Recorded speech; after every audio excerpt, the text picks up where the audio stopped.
भाजपा कांग्रेस के खेल में फंसे हरियाणा के 3 सियासी परिवार। भजनलाल और सर छोटू राम की फैमिली को दल बदली ले डूबी तो बंसीलाल परिवार को लगाया किनारे। कभी हरियाणा की राजनीति में दशा दिशा तय करने वाले 3 दिग्गज सियासी परिवार हुआ करते थे। इस बार भारतीय जनता पार्टी और कांग्रेस के खेल में फंस गई है। चुनावी जोड़ तोड़ से जीत की उम्मीद में इन दोनों ही पार्टियों ने तीनों परिवारों पर भरोसा नहीं किया है। ये परिवार पूर्व मुख्यमंत्री भजनलाल व बंसीलाल और किसान नेता सर छोटू राम के हैं। इनमें भजनलाल छोटू राम की फैमिली को पार्टी बदलकर भाजपा में जाना भारी पड़ गया, तो वही बंसीलाल परिवार को कांग्रेस ने खुद ही किनारे कर दिया। आइए अब जानते कि आखिरकार सिलसिलेवार ढंग से कि इन तीनों परिवारों के साथ क्या खेल हुआ है। सबसे पहले बात करते हैं चौधरी भजनलाल की, जो कि 3 बार हरियाणा के मुख्यमंत्री रहे। उनकी विरासत बेटे कुलदीप बिश्नोई संभाल रहे हैं। कुलदीप बिश्नोई जब 2014 में कांग्रेस में थे तो उन्हें हिसार से टिकट मिली। हालांकि वे तब इनेलो के दुष्यंत चौटाला से हार गए थे। इसके बाद कुलदीप बिश्नोई की पत्नी रेणुका बिश्नोई और बेटे भव्य बिश्नोई के साथ अगस्त 2022 में भारतीय जनता पार्टी में शामिल हो गए। इस बार कुलदीप बिश्नोई हिसार सीट से टिकट के बड़े दावेदार थे। उन्होंने इसका दावा भी ठोका था, लेकिन भारतीय जनता पार्टी में उनकी एक न चली और टिकट पूर्व उप प्रधानमंत्री देवीलाल के बेटे रणजीत चौटाला को मिल गई। आखिर कौन थे भजनलाल? हरियाणा में प्रसिद्ध 3 लालों में से एक, सबसे ज्यादा 13 साल तक मुख्यमंत्री रहे। पहली बार 1979 में, फिर 1982 और फिर 1991 में व्यापारी से सरपंच बने, फिर राजनीति में आए। ये थे चौधरी भजनलाल। आखिरकार अब बात करते हैं दूसरे परिवार की, जो है बंसीलाल का परिवार। पूर्व मुख्यमंत्री बंसीलाल 4 बार हरियाणा के मुख्यमंत्री रहे। उनकी राजनीतिक विरासत विधायक बहू किरण चौधरी संभाल रही है। उनका परिवार कांग्रेस में है। इस बार भिवानी महेंद्रगढ़ लोकसभा सीट से किरण चौधरी की बेटी श्रुति चौधरी टिकट की दावेदार थी। श्रुति चौधरी इस सीट से 2009 में सांसद भी बनी थी। हालांकि 2014 और 2019 में वह चुनाव हार गई थी। उन्हें भारतीय जनता पार्टी के उम्मीदवार चौधरी धर्मवीर ने हराया था, जो इस बार भी इसी सीट से भाजपा के उम्मीदवार है। कांग्रेस ने उनकी टिकट काटकर विधायक राव दान सिंह को दी है। आखिरकार बंसीलाल कौन थे? बंसीलाल का स्वतंत्रता सेनानियों में नाम है।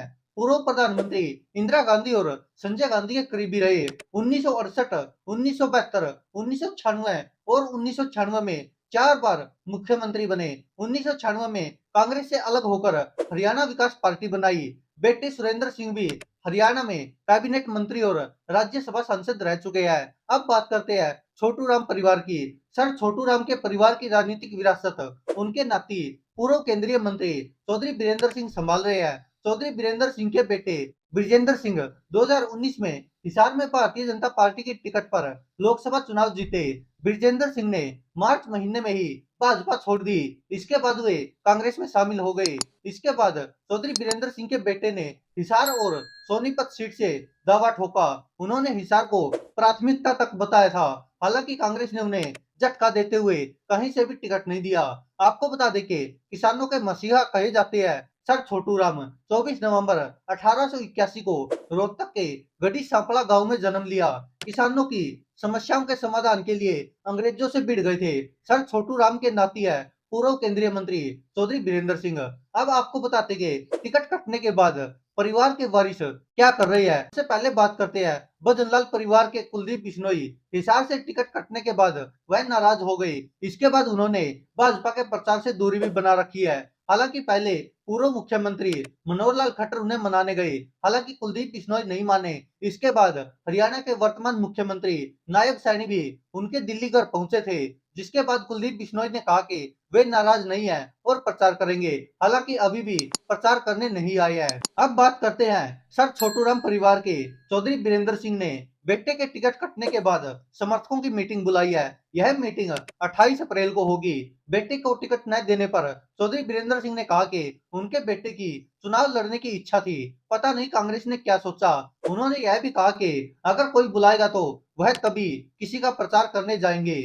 अब बात करते हैं बंसीलाल परिवार की। किरण चौधरी ने बेटी श्रुति चौधरी के टिकट कटने के बाद शनिवार यानी कि आज 27 अप्रैल को समर्थकों की मीटिंग बुलाई है। यह मीटिंग उनके भिवानी आवास पर होगी। इसमें वह कोई बड़ा फैसला ले सकती है।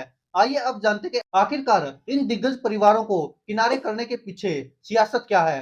बड़ा सवाल है कि आखिरकार इतने दिग्गज परिवारों को भाजपा और कांग्रेस ने साइडलाइन क्यों किया। पॉलिटिकल एक्सपर्ट्स की माने तो अक्टूबर नवंबर में हरियाणा में विधानसभा चुनाव होने हैं। ऐसे में दोनों पार्टियां किसी परिवार के पीछे चलने या चेहरे की सियासत में नहीं उलझना चाहती।